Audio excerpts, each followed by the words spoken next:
What is up, everybody? It is Alex from Heavy New York calling from Zoom again, and this time we are here with a call of the almighty Memoriam. Thank you for being here. It's great to have you here, man.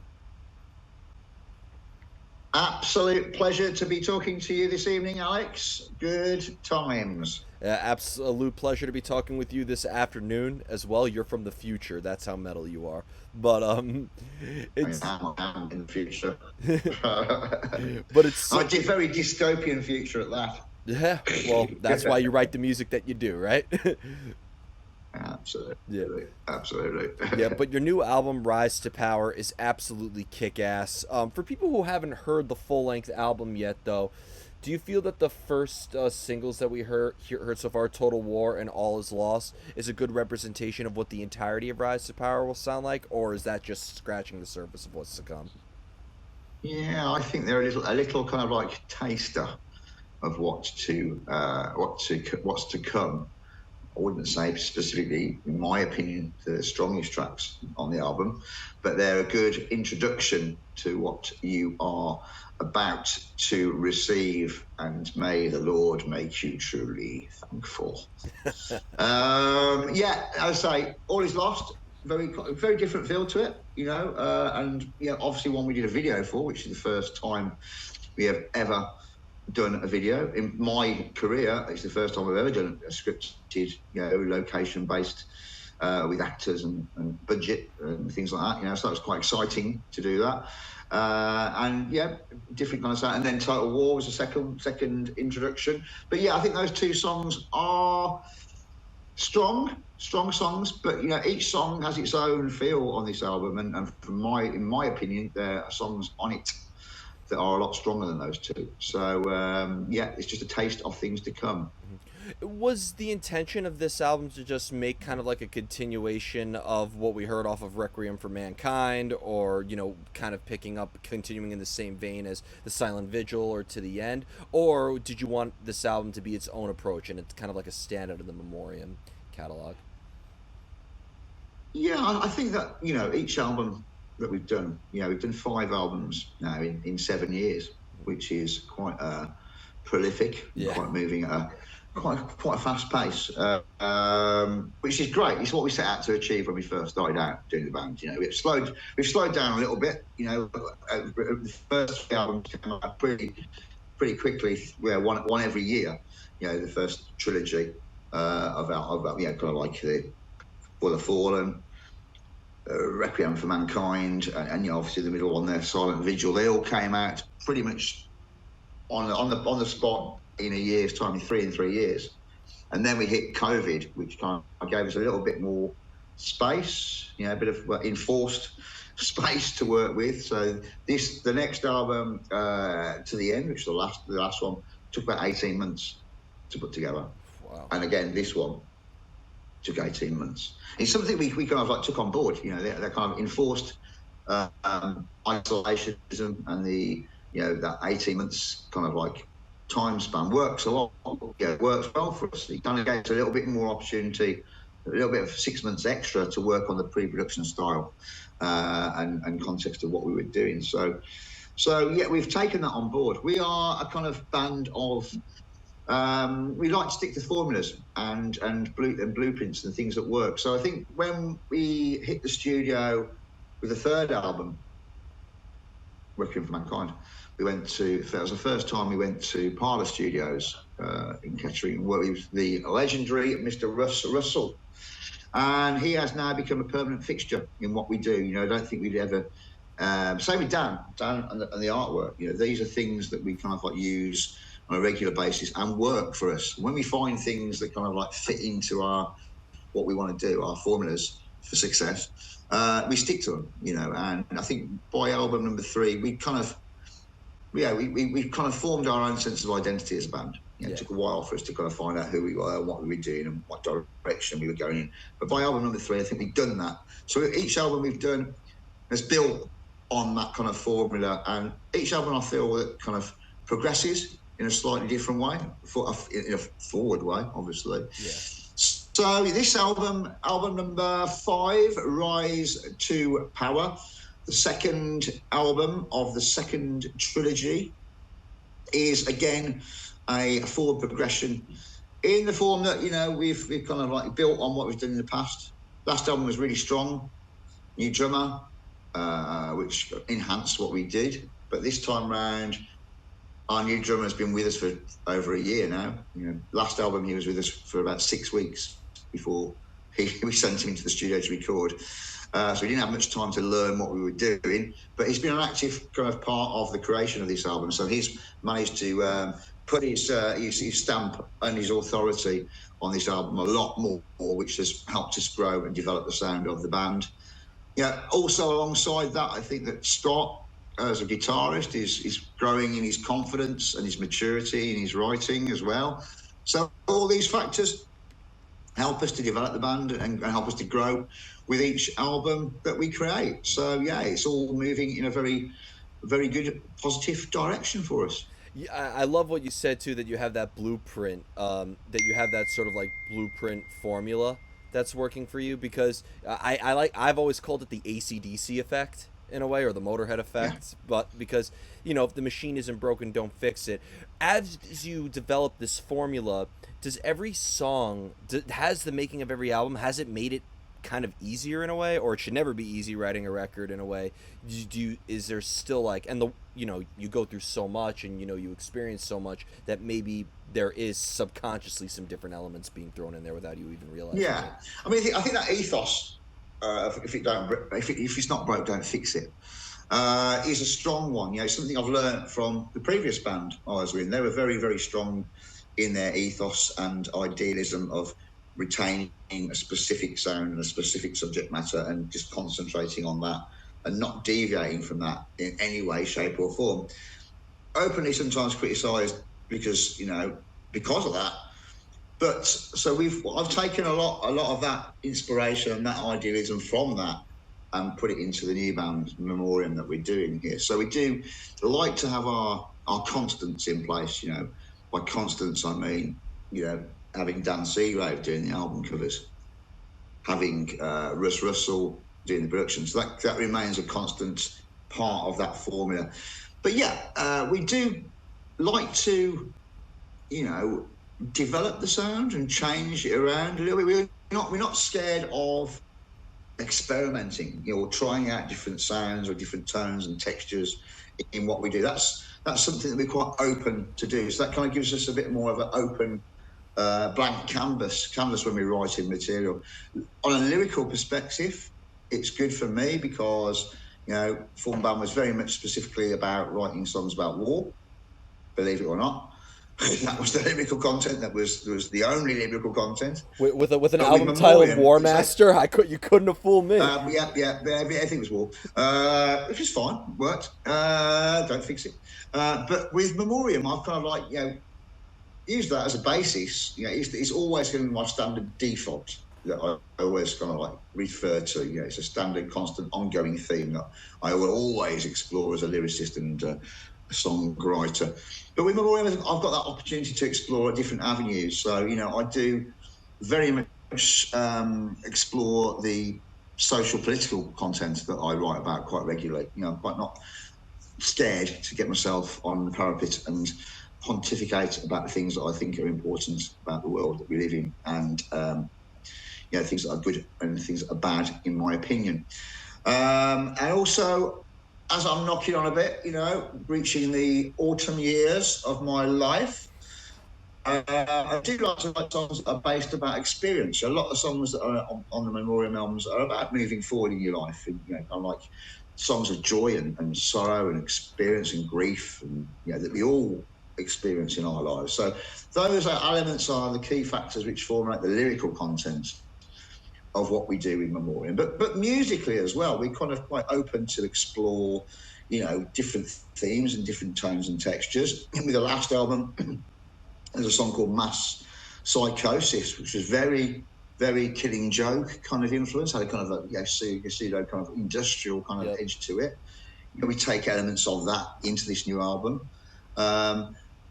One of the things I think that makes it work for us is the fact that we've got different spheres of influence that come together when we're writing songs. So, yeah, me and Frank and Spike, for a certain extent, are very much old school punk idealists. You know, that's where our background, our heritage, our roots lie. Whereas Scott has got more of a mid-90s kind of melodic, kind of technical death metal kind of influence to his sphere of developing songs. So those two concepts merging together is what makes Memoriam at the end of the day.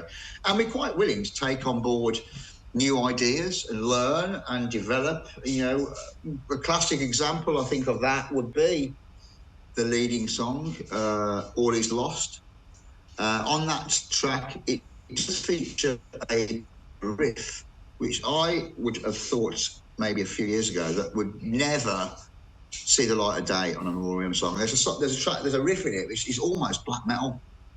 I don't like black metal. I never have. It's not my thing.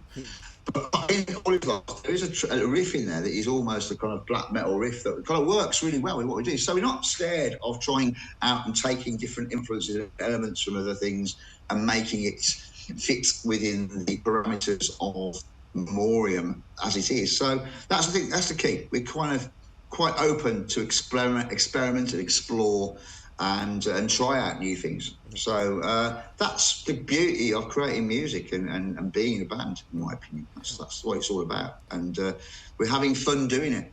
Being a vocalist too, you led me perfectly into the next question, because with being a vocalist, you know, as you know, with your previous band Bolt Thrower, you wrote a lot about war, but you know, with Memoriam, you explore, you know, political subject matter as well as personal subject matter.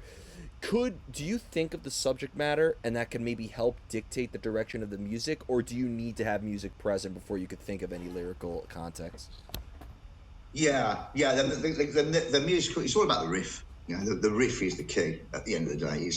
For old school death metal, for Memoriam, it's all about the groove. It's all about the riff. That's what drives the songs forward, and that's what sparks the ideas in my mind, and you know, fires off those synapses of rhythmical structures and timing structures, of which afterwards the words fit in around that. So it's all about finding the structures that are generated from the actual idea of the riff. It's always been that way. You know, always been the riff comes first, the lyrics come afterwards. Very rarely you come across a band, I think, that kind of like writes a poetical tome of lyrics and then fits it around the music. It's generally speaking, from my experience, it's always the music that comes first, because that's what moves your soul. That's what moves your kind of like your inner kind of like thoughts that generates these ideas, and that's what works really well. In fact, we were in Riff Central Studios just last week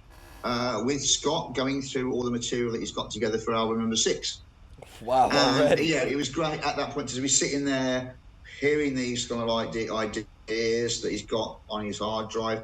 And at that point, I was there, writing the ideas that came into my mind, the song titles, just the ideas that come into your mind when you hear something. And so already we've got like a rough kind of like structure and a basis for about 10 songs for the next album already. So, and this album's not even released yet. So. Memoriam, the consistency of AC/DC and the prolificity of the Beatles. But absolutely, this is it. This is that's what it's all about. Not the financial return, though, unfortunately. Yeah, fair enough. In order to we picked the wrong genre. We picked the wrong genre. Yeah. Fair enough. But I mean, this is it. The key is really that we just love doing it. That's the bottom line. We enjoy doing what we're doing, probably more so now than we have ever done in the past, because I think at this point in our lives we appreciate it more for what it is. We can see the journey we've gone through to get to this point, so we appreciate the moment that we're living in at this point in time. And I think we'll be doing this. Absolutely, I think we would still be doing this if we were just going to the rehearsal room on a Friday night and knocking out a few jams, with our mates, having a few beers. And just having a good time in the studio and not doing anything more than that. That would be fine. And I think that's the key to success, really, is just believing in what you're doing and enjoying what you're doing, and everything else on top of that is a bonus, And I think that's the best way to view life, because life's too short. That's one thing you do learn in life is, through losing people that are close to you, Martin and as you get older, it happens even more regularly. Yeah.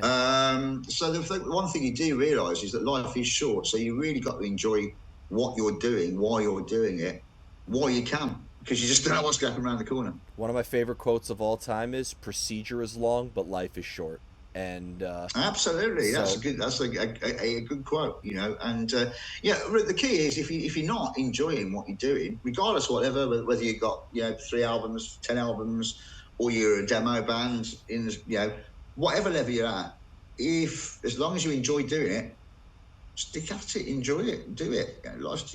But if you don't, when the fun stops and you stop enjoying it, that's the point to stop. Move on. That's Do when something else. Life's too short. There's lots of other things you can do. Yeah, that's when your style. That's when your style is called near death metal, and absolutely, absolutely. Just don't go through the motions, because people will see it. They'll see straight through you. You know, if you are faking it and you're not having a good time, that is when it all falls apart. You know, the key is enjoying what you're doing. You know, and we are definitely doing that. We really just come across when we play live as well. I think the sheer joy of that live experience when we play, with one another, on stage together, having a good time.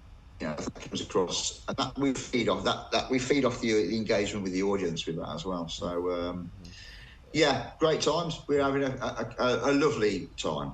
In order to get that inspiration to write lyrics or to write with the riffs and do you almost look for inspiration? Do you seek it out, especially with like writing about political subject matter? Is there almost like a lot of research involved, or does inspiration and ideas just strike out of the blue for you?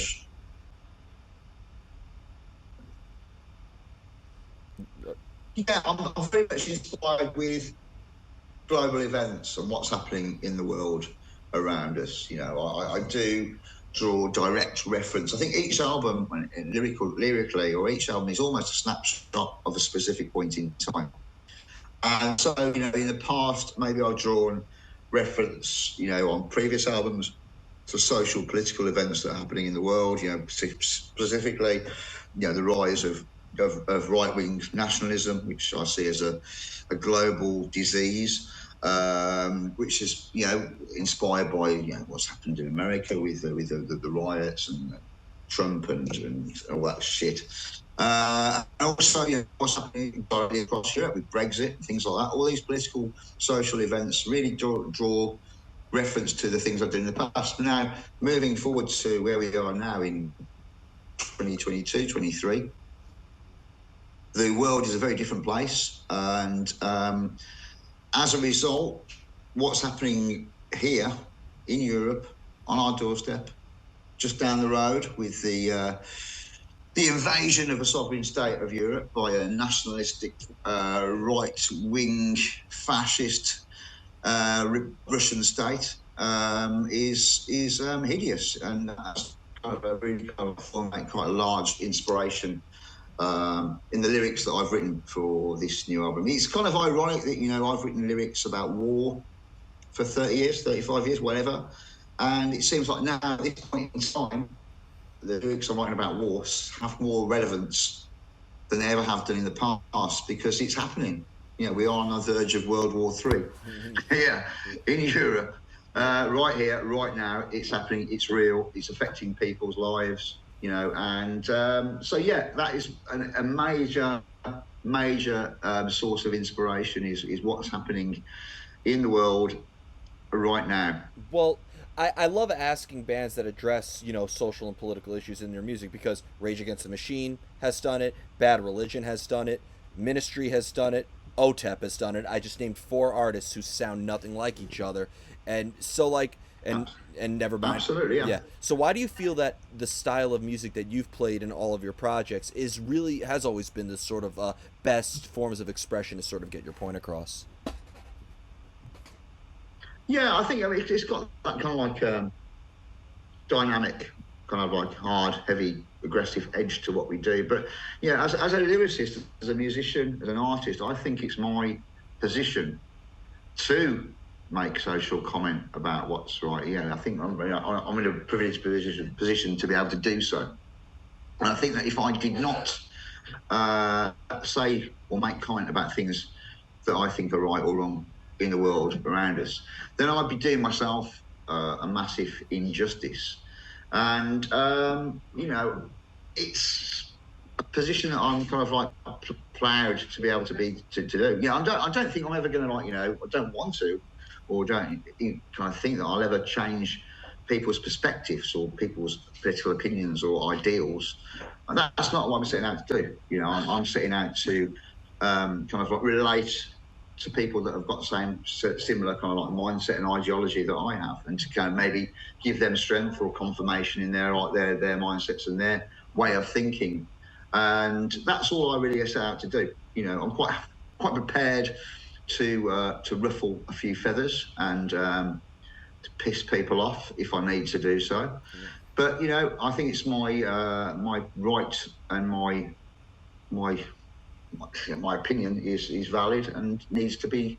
What is right and wrong in the world is has to be said. If I didn't do that, then I shouldn't be a vocalist in a band. Well, I wanted to ask because art is very much open to interpretation and people experience it themselves, and like when people interpret your music in a different manner, and maybe because I feel like with a lot of political music too, it could sometimes serve as an external metaphor for the struggles and demons that are inside. I mean, I could take Zach De La Rocha's lyrics and it can really feel like a certain agony that I'm almost telling myself. So could somebody else's interpretation of your lyrics, even if it's nothing like what you were trying to express, can that add another layer of context to the meaning of your music? Yeah, I mean, that's what I try and do with lyrics. I think there's a certain level of where they do resonate with people of a similar mindset. Yeah, but you're right. Yeah, once I have written a set of lyrics and it's out there in the public domain, then they're words, and people will draw reference to them to make them relate to their own experiences in life. Throughout my career, I've had many people come up to me and say that the lyrics I've written have given them strength through a specific point or a period in their life with they've experienced, which I wouldn't have experienced, or I wouldn't have anticipated that kind of like interpretation of the lyrics that I've written. So it's all I have no power over those words once they're out there in the public domain. So what people do with them, it's up to them, and that's fine. That's the beauty of the creation of music. But as long as I feel that people draw strength from that, and they kind of can get something out of it and make some sense of their life through those lyrics, and gives them some strength and some ability to power through issues in their lives that are a struggle, then I think that I've succeeded, and proud to be part of that, and pleased to give people that strength and power to move forward. I say there's going to be some negative interpretations of the lyrics at some point. There always is, but I have no power over that, and don't anticipate to be able to do that. But as long as it kind of resonates and reacts and gives some people strength, to the people that I'm aiming them at, people with a similar mindset, that's really all I'm trying to do. Mm-hmm. There's a lot of, when it comes to writing about war and just the darkness that plagues the earth, obviously when you write music about it, it is cathartic and it is a good release. But when you constantly have to, let's be real, everything happening in the world, whether it be the war, political division, pandemic, you name it, it's all just exhausting. I call it media poisoning in a way, like to digest all this agony. So does that maybe make the songwriting process almost just as deteriorating as it could be as a release? Yeah, I mean, it is kind of like when you immerse yourself in all these aspects of man's inhumanity to man, it is exhausting. But as a source of inspiration lyrically, it's quite cathartic to actually kind of write about it and get these feelings that are inside out. So in that respect, it is quite a positive formation of humanity, really, kind of being able to kind of like digest these ideas, write something down, and push them out. Specifically, I can relate to the 6 Million Dead the leading track off the new album, which is a song about the Holocaust. For me, that was a song that I've been attempting to write for about 20 years. It's been a song that I've always tried to write in the past, with different songs, with different bands, but he never really came across as being, it never really gave the subject matter enough gravity that he respected, or the kind of it just never fitted. It never really worked. I didn't feel that it kind of was strong enough. But when I heard the riff that Scott came up, which is quite an emotive, quite a kind of sad feel to it, I heard that, and we're talking about a year ago.